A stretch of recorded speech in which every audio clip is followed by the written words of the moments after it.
the fifth semester cost accounting case study. Okay. First method ಏನೈತಿ cost sheet and estimated cost sheet. Actually ಇದು 6th semester syllabus ದಾಗ ಇರೋದು, miss ಆಗಿ ನಿಮ್ಗೆ 5th semester ದಾಗ case study ಕೇಳ್ಯಾರ. Okay, method 1 is cost sheet and estimated cost sheet. Same ನಾವು ಏನ್ ಮಾಡ್ತಿದ್ವಲ್ಲ, ನಮ್ಮ ಸಿಲೆಬಸ್ ಪ್ರಕಾರ ನಾವು ಕಾಸ್ಟ್ ಶೀಟ್ ನ ಫಸ್ಟ್ ಕಾಸ್ಟ್ ಶೀಟ್ ಬಿಡಿಸ್ಬೇಕು, ಆಮೇಲೆ ಎಸ್ಟಿಮೇಟೆಡ್ ಕಾಸ್ಟ್ ಶೀಟ್ ನ ಈ ಕೇಳ್ಕೊಟ್ಟಿರ್ತಾರಲ್ಲ ಈ ಇನ್ಫಾರ್ಮೇಶನ್ ಯೂಸ್ ಮಾಡ್ಕೊಂಡು ನಾವು ಎಸ್ಟಿಮೇಟೆಡ್ ಕಾಸ್ಟ್ ಶೀಟ್ ನ ಮಾಡ್ತೀವಿ. Okay, manufacture produce and cells 500 TV sets during 2015. Direct material 10 lakhs, direct wages 5 lakh, factory overhead 2 lakh, administrative overhead 1 lakh, selling expenses per unit was 400, selling price per unit is 5000. Okay, ಇದು ಕೊಟ್ಟಿರೋ information ಇಟ್ಕೊಂಡು ನಾವು normal cost sheet ನ ಬಿಡಿಸ್ತೀವಿ. ಆಮೇಲೆ ಏನ್ ಹೇಳಾರ, estimated cost sheet would be 1000 units. ಅಂದ್ರೆ ಇಲ್ಲೇ ನಾವು 500 ಯೂನಿಟ್ಸ್ಗೆ ನಾರ್ಮಲ್ ಕಾಸ್ಟ್ ಶೀಟ್ ಮಾಡಿದ್ರೆ 1000 ಯೂನಿಟ್ಸ್ಗೆ ನಾವು ಎಸ್ಟಿಮೇಟೆಡ್ ಕಾಸ್ಟ್ ಶೀಟ್ ನ ಬಿಡಿಸ್ತೀವಿ. Okay, material cost will increase by 10%, direct wages remain same, factory overhead 50% fixed and 50% variable, office overhead 70% fixed and 30% variable, selling expenses will decrease by 10%, sales price will remain same. Okay, let's start the problem. First one, cost sheet. ನಾವು normal ಏನು cost sheet ಹಾಕ್ತೀವಲ್ಲ, particular total cost CPU ಅಂತ ಹಾಕೊಂಡು first ನಾವು 500 TV ಸೆಟ್ಸ್ಗೆ ಮಾಡ್ತೀವಿ. Okay, first ಏನೈತಿ direct ಅಂತ ಏನೋ ಕೊಟ್ಟಿದ್ರೆ ಪ್ರಾಬ್ಲಮ್ದಾಗ ಅವ್ನು ಫಸ್ಟ್ ಹಚ್ಕೋತೀವಿ. ಓಕೆ, ನಾವು ಡೈರೆಕ್ಟ್ ಮೆಟೀರಿಯಲ್ ಐತಿ 10 lakh ಅದನ್ನ ಫಸ್ಟ್ ಹಚ್ಕೋತೀವಿ. ಓಕೆ, ಫಸ್ಟ್ ಮೆಟೀರಿಯಲ್ಸ್ ಹಚ್ಕೊಂಡು ಅದ್ರ ಅಮೌಂಟ್ 10 lakh ಟೋಟಲ್ ಕಾಸ್ಟಿಗೆ ಹಚ್ತೀವಿ. ಓಕೆ, ನೆಕ್ಸ್ಟ್ ಡೈರೆಕ್ಟ್ ಮೆಟೀರಿಯಲ್ ಮತ್ತೇನಾದ್ರು ಡೈರೆಕ್ಟ್ ಅಂತ ಶಬ್ದ ಇದೆ ಚೆಕ್ ಮಾಡ್ಬೇಕು. ಎಸ್, ಡೈರೆಕ್ಟ್ ವೇಜಸ್ ಐತಿ ಎಷ್ಟು 5 lakh, ಅದನ್ನು ಆಡ್.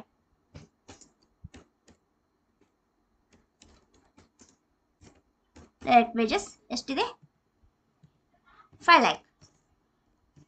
ಇವಾಗ ಇವನ್ನೆರಡು ಆಡ್ ಮಾಡಿದ್ರೆ ನಮ್ಗೆ 15 lakh ಬರುತ್ತೆ. This will be our prime cost. Okay,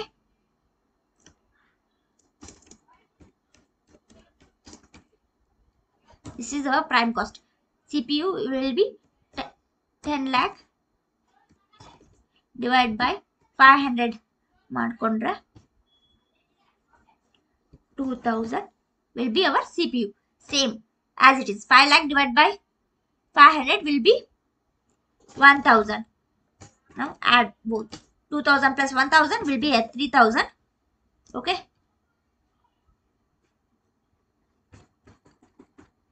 next add factory overhead. Okay, what is factory overhead amount? Factory overhead will be a 2 lakh.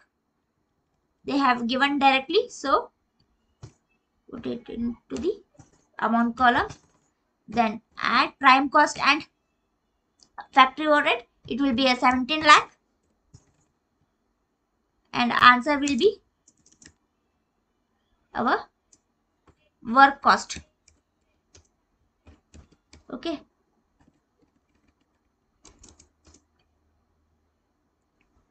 two lakh divided by 500 will be 400. 3400. Next, add administrative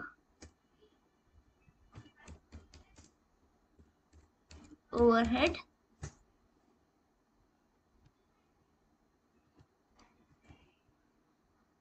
is 1 lakh.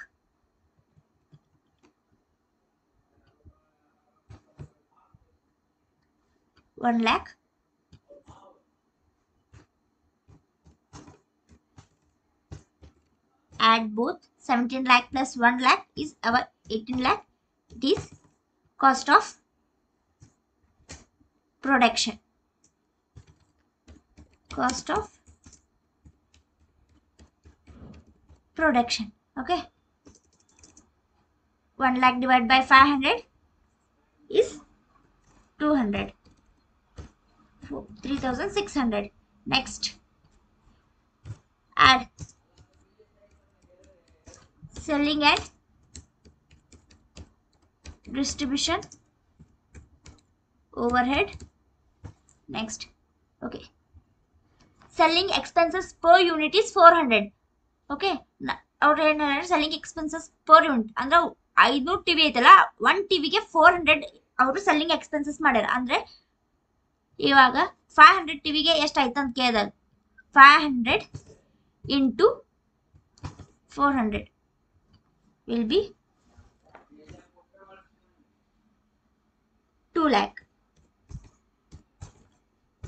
Add both, it will be at 20 lakhs. Okay,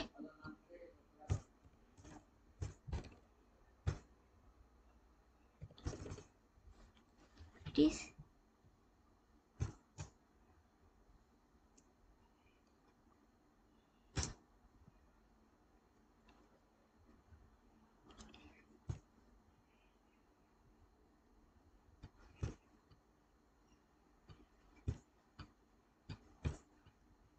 this is cost of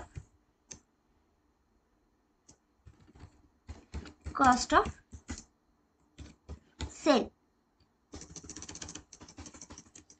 Next, profit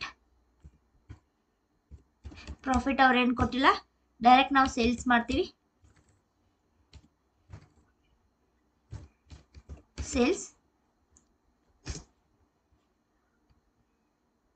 sales ಏನು ಹೇಳ್ಯಾರ ಅವರು, selling price per unit 5000 ಅಂತ ಹೇಳ್ಯಾರ. So 1 ಟಿವಿಗೆ 500 ಆದ್ರೆ 5000 ಆದ್ರೆ 500 ಟಿವಿಗೆ ಎಷ್ಟಾಯ್ತು ಮಾಡಿದ್ರೆ 25 lakh. ಈಗ ಈ 25 lakhದಾಗ ಈ 20 lakhs ಮೈನಸ್ ಮಾಡಿದ್ರೆ ನಮಗೆ ಪ್ರಾಫಿಟ್ ಸಿಗುತ್ತೆ. ಎಷ್ಟು ಆಯ್ತು, 25 lakh minus 20 lakhs ಮಾಡಿದ್ರೆ 5 lakh. Okay, next 5 lakh divide by 500 ಮಾಡಿದ್ರೆ 1000 ಆಯ್ತು. ಈಗ ಎರಡು ಆ್ಯಡ್ ಮಾಡಿದ್ರೆ 5000. ಓಕೆ, ಇದು ನಮ್ಮ ಸೇಲ್ಸ್, ಇದು ಪ್ರಾಫಿಟ್. ಇವಾಗ ಇದು ನಾರ್ಮಲ್ ಕಾಸ್ಟ್ ಶೀಟ್ ಮುಗೀತು. ನೆಕ್ಸ್ಟ್ ಏನು ಮಾಡ್ಬೇಕು ನಾವು,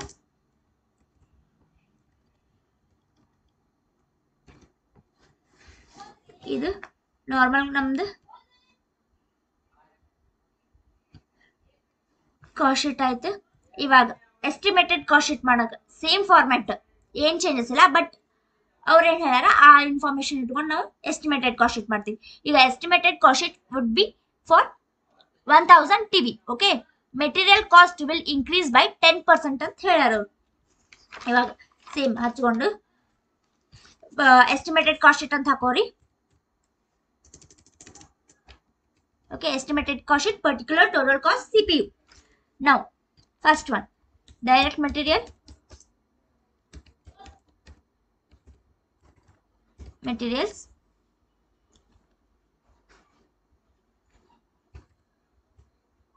ಡೈರೆಕ್ಟ್ ಮೆಟೀರಿಯಲ್ ಏನು ಹೇಳ್ಯಾರ ಅವರು, ಇನ್ಕ್ರೀಸ್ ಬೈ 10% ಅಂತ ಹೇಳ್ಯಾರ. ಓಕೆ, ನಾವು ಈ ಪ್ರಾಬ್ಲಮ್ನ ಈ ಅಮೌಂಟ್ ನೋಡಿ ಮಾಡಲ್ಲ.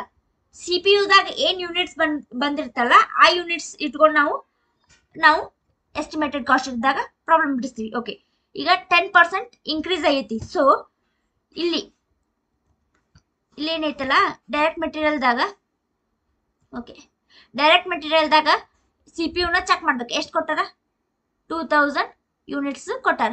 ಈ 2000 ಯೂನಿಟ್ಸ್ಗೆ 10% ಮಾಡಿದ್ರೆ 2000ಗೆ ಇಂಟು 10% ಮಾಡ್ಕೊಂಡ್ರೆ ನಮ್ಗೆ 200 ಬರುತ್ತೆ. ಓಕೆ, ಇವಾಗ ಈ 2000ಗೆ ಇನ್ಕ್ರೀಸ್ ಐತಲ್ಲ, ಸೊ ನಾವು ಅದನ್ನ ಆ್ಯಡ್ ಮಾಡ್ತೀವಿ. ಪ್ಲಸ್ 200 ಮಾಡಿದ್ರೆ 2200. ಇವಾಗ ನಮಗೆ ಟಿವಿ ಇಲ್ಲಿ ಎಸ್ಟಿಮೇಟೆಡ್ ಕಾಸ್ಟ್ ಶೀಟ್ ಮಾಡಕ್ಕೆ ಎಷ್ಟೈತಿ, 1000 ಟಿವಿಗೆ ಹೇಳ್ಯಾರ. ಸೊ ಎಷ್ಟು ಯೂನಿಟ್ಸಿಗೆ ನಾವು ಅದನ್ನ ಇಂಟು ಮಾಡ್ಕೋಬೇಕು, 1000 ಯೂನಿಟ್ಸ್ಗೆ ಇಂಟು ಮಾಡಿದ್ರೆ ನಮ್ಗೆ ಆಗ ಆನ್ಸರ್ 22 lakh. 2200 ಇಂಟು 1000 ಅಂದ್ರೆ ನಮ್ದು CPU ಎಷ್ಟು ಯೂನಿಟ್ಸ್ ಅದಾವಲ್ಲ ಅದಕ್ಕೆ ಇಂಟು ಮಾಡಿದ್ರೆ 22 lakhs will be our total cost. ಇವಾಗ ಈ 22 lakhsನ ಡಿವೈಡ್ ಬೈ 1000 ಮಾಡಿದ್ರೆ 2200. ಇವಾಗ ಡೈರೆಕ್ಟ್ ಮೆಟೀರಿಯಲ್ ಮುಗೀತು. Next direct wages. Direct wages ಏನ್ ಕೊಟ್ಟಾರ ಅವರು? Okay, direct wages remains same ಅಂತ ಹೇಳ್ಯಾರ. ಸೇಮ್ ಇಲ್ಲಿದ ತಗೊಂಡು ನಾವು ಮಾಡ್ತೀವಿ. ಎಷ್ಟೈತಿ? C P U direct wages ಇಂದ 1000 ಐತಿ. 1000 ಚೇಂಜ್ ಆಗಲ್ಲ ಅಂತ ಹೇಳ್ಯಾರು. 1000 ಮತ್ತೆ ನಮಗೆ ಎಷ್ಟು ಇಲ್ಲಿ ಹೇಳ್ಯಾರ ಯೂನಿಟ್ಸ್ ಕೊಟ್ಟಾರ? 1000 ಯೂನಿಟ್ಸ್ ಕೊಟ್ಟಾರ. ಸೊ ಎರಡು ಆ್ಯಡ್ ಮಾಡಿದ್ರೆ ನಮಗೆ ಆನ್ಸರ್ ಏನು ಸಿಗುತ್ತೆ? ಸೊ ಇಂಟು ಮಾಡಿದ್ರೆ 10 lakh ಆಗತ್ತೆ. 1000 into 1000 will be at 10 lakhs. ಈಗ ಎರಡು ಆ್ಯಡ್ ಮಾಡಿದ್ರೆ ನಮ್ಗೆ ಪ್ರೈಮ್ ಕಾಸ್ಟ್ ಸಿಗುತ್ತೆ.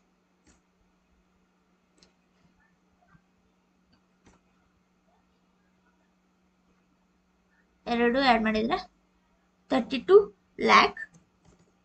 Okay, it is our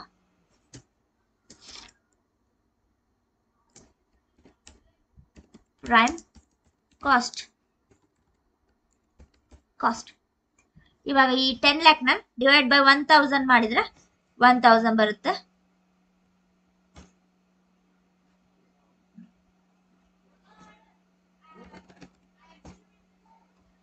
$3,200.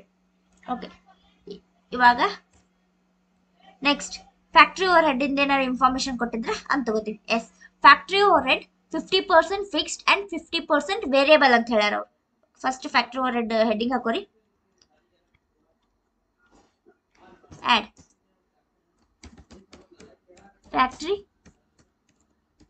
Over head ಅಂತ ಹಚ್ಕೊಂಡು ಫಸ್ಟ್ ನಾವು ಕ್ವಶನ್ದಾಗ ಅದ್ರ ಅಮೌಂಟ್ ಎಷ್ಟು ಕೊಟ್ಟಾರ ಚೆಕ್ ಮಾಡ್ಕೋಬೇಕು. ಅಂದ್ರೆ ಇಲ್ಲಿ 2 lakhs ಕೊಟ್ಟಾರಲ್ಲ ಫ್ಯಾಕ್ಟ್ರಿ ಓವರ್ ಹೆಡ್ ಮುಂದೆ, ಈ ಅಮೌಂಟ್ ಮೇಲೆ ನಾವು ಫಿಕ್ಸ್ಡ್ ಮತ್ತೆ ವೇರಿಯಬಲ್ ನ ಕಂಡು ಹಿಡ್ಕೋತೀವಿ. ಇವಾಗ ಕ್ವಶನ್ ನ ಕೊಟ್ಟಿದ್ದು ಎಷ್ಟೈತಿ? ಅದು 2 lakh ಐತಿ. ಓಕೆ, ಈ 2 lakh ಅವ್ರು ಕೊಟ್ಟಾರ. ಫಿಕ್ಸ್ಡ್ ಪರ್ಸೆಂಟೇಜ್ ಎಷ್ಟೈತಿ? 50% ಐತಿ. Okay, over head 50% fixed and 50% variable ಅಂತ ಹೇಳ್ಯಾರ. ಈ 2 lakhಗೆ ಈ 2 lakh ಮೇಲೆ ನಾವು 50% ಮಾಡ್ಕೊಂಡ್ರೆ 50% ಇಂಟು 2 lakh ಮಾಡಿದ್ರೆ ನಮಗೆ ಆನ್ಸರ್ 1 lakh ಸಿಗುತ್ತೆ.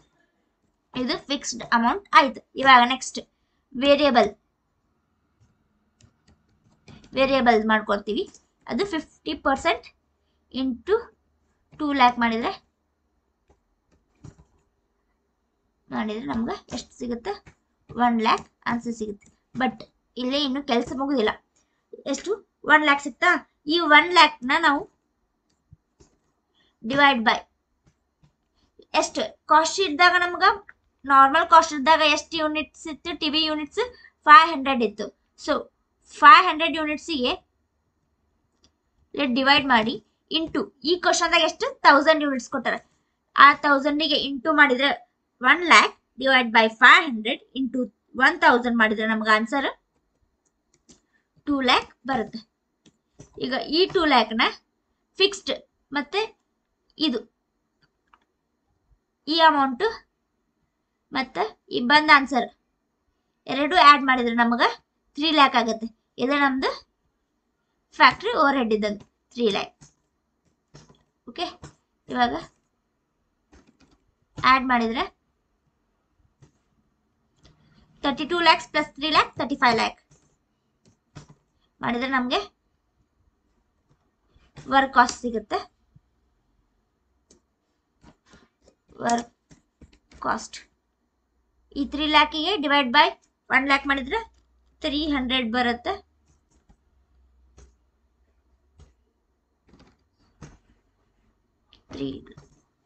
ಓಕೆ, ಇದಾಯ್ತು. Next add administrative overhead ಮಾಡಿಕೊಂಡು ಇವಾಗ ಅಡ್ಮಿನಿಸ್ಟ್ರೇಟಿವ್ ಓವರ್ ಹೆಡ್ ಇಂದ ಏನಾದರೂ ಕೊಟ್ಟಾರ ಚೆಕ್ ಮಾಡ್ಕೋಬೇಕು. Yes, office overhead administrative overhead ಎರಡು ಒಂದ. Office overhead 70% fixed and 30% variable ಅಂತ ಹೇಳ್ಯಾರ. ಸೊ ಇದರ ಅಮೌಂಟ್ ನಾವು ಇಲ್ಲಿ ಅಡ್ಮಿನಿಸ್ಟ್ರೇಟಿವ್ ಓವರ್ ಹೆಡ್ ದಾಗ ಚೆಕ್ ಮಾಡ್ಕೋಬೇಕು. ಎಷ್ಟು ಕೊಟ್ಟಾರ ಅವರು? 1 lakh ಅಮೌಂಟ್ ಕೊಟ್ಟಾರ. ಈ 1 ಲ್ಯಾಕ್ ಮ್ಯಾಗ ನಾವು 70% ಫಿಕ್ಸ್ಡ್ ಕೊಡ್ತೀವಿ, 30% ವೇರಿಯಬಲ್ ಆಗಿರುತ್ತೆ. ಫಸ್ಟ್ ಅವ್ರು ಕೊಟ್ಟಿದ್ದ ಅಮೌಂಟನ್ನ ಹಚ್ಚುಗೋರಿ. 1 ಲ್ಯಾಕ್ ಅವ್ರು ಕೊಟ್ಟಿರೋದು ಕ್ವಶನ್ ಒಳಗ. ಇವಾಗ ಫಿಕ್ಸ್ಡ್ ಎಷ್ಟು ಹೇಳ್ಯಾರ ಅವರು? 70% ಹೇಳ್ಯಾರ. ಇಂಟು 1 ಲ್ಯಾಕ್ ಮಾಡಿದ್ರೆ 70,000 ಆನ್ಸರ್ ಬರುತ್ತೆ. ಇವಾಗ ವೇರಿಯಬಲ್ ಎಷ್ಟು ಹೇಳ್ಯಾರ? 30% ಹೇಳ್ಯಾರ. ಇಂಟು 1 ಲ್ಯಾಕ್ ಮಾಡಿದ್ರೆ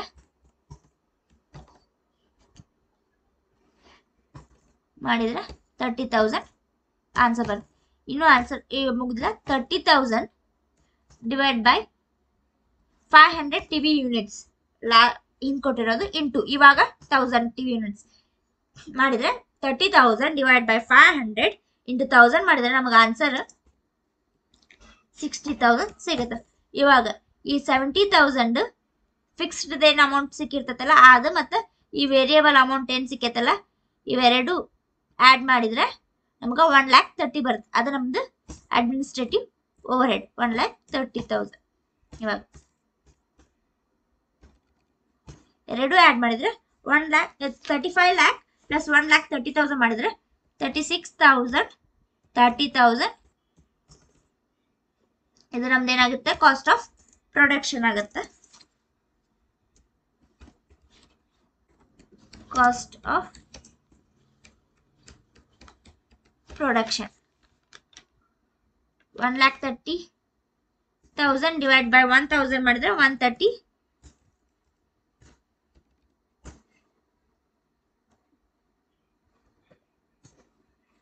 ನೆಕ್ಸ್ಟ್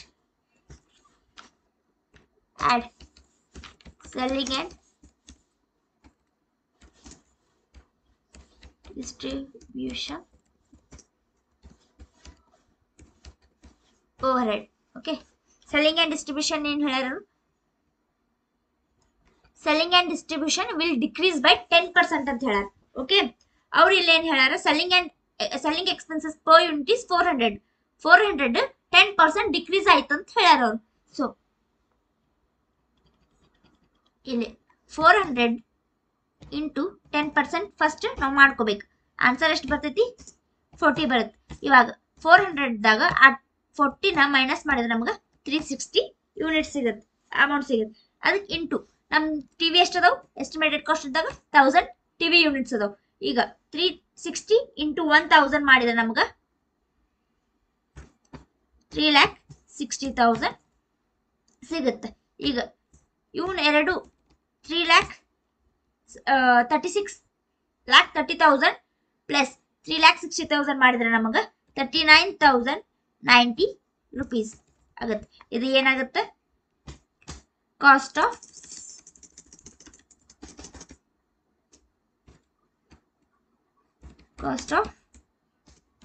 ಸೇಲ್ ಆಗುತ್ತೆ. ಓಕೆ, 3,60,000 ಡಿವೈಡ್ ಬೈ 1,000 ಮಾಡಿದ್ರೆ 360. ಎರಡು ಆಡ್ ಮಾಡಿ 390. ಇವಾಗ ನೆಕ್ಸ್ಟ್ ಏನು? ಪ್ರಾಫಿಟ್ ಕೊಟ್ಟಿಲ್ಲ, ಡೈರೆಕ್ಟ್ ಸೇಲ್ಸ್ ಕೊಟ್ಟಾರ ಅವರು. ಓಕೆ, ಸೇಲ್ಸ್ ಏನ್ ಹೇಳ್ಯಾರ ಅವರು? ಸೇಲ್ಸ್ ವಿಲ್ ರಿಮೈನ್ ಸೇಮ್ ಅಂತ, ಅಂದ್ರೆ 5,000 ರೂಪೀಸ್ ಪರ್ ಯೂನಿಟ್. 1 ಯೂನಿಟ್ಗೆ 5,000 ಆದ್ರೆ 1,000 ಟಿವಿಗೆ ಎಷ್ಟು ಅಂತ ನಾವು ಸೇಲ್ಸ್ ಕಂಡು ಹಿಡ್ಕೋಬೇಕು. ಅವ್ರೇನ್ ಹೇಳ್ಯಾರ? 5,000 1 ಯೂನಿಟಿಗೆ ಆದ್ರೆ 1000 ಯೂನಿಟಿಗೆ ಎಷ್ಟು? 2 ಇಂಟು ಮಾಡಿದ್ರೆ ನಮಗೆ ಸೇಲ್ಸ್ ಸಿಗುತ್ತೆ. ಮಾಡ್ಕೊಂಡ್ರೆ 50 ಲ್ಯಾಕ್ ಸೇಲ್ಸ್ ಅಮೌಂಟ್ ಸಿಗುತ್ತೆ. ಈ 50 ಲ್ಯಾಕ್ದಾಗ ಈ 39,090 ರೂಪೀಸ್ ನಾವೇನಾದ್ರೂ ಲೆಸ್ ಮಾಡಿದ್ರೆ 10,10,000 ಆನ್ಸರ್. ಇವಾಗ ಅದನ್ನ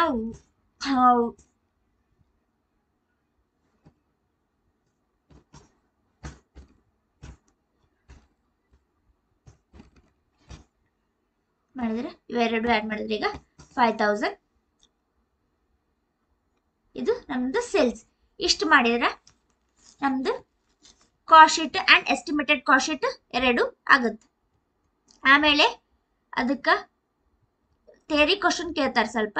factors effects are reason for change in profit ಅಂತ ಏನಾದರೂ ಕೇಳಿದ್ರೆ ನಾವು ಇವನು 3 ಬರಿಬೇಕಾಗತ್ತೆ. Okay, factors are reasons for change in profit. Okay, raw materials. Decrease in raw materials affect increase in profit, or increase in material affect decrease in profit ಅಂತ. Okay, next labour. Decrease in labor wages affect increase in profit, or increase in labor wages affect decrease in profit. Indirect cost. Factory overhead, office overhead, selling overhead affects profit. ಇದು 10 marks case study ಆಗಿರುತ್ತೆ.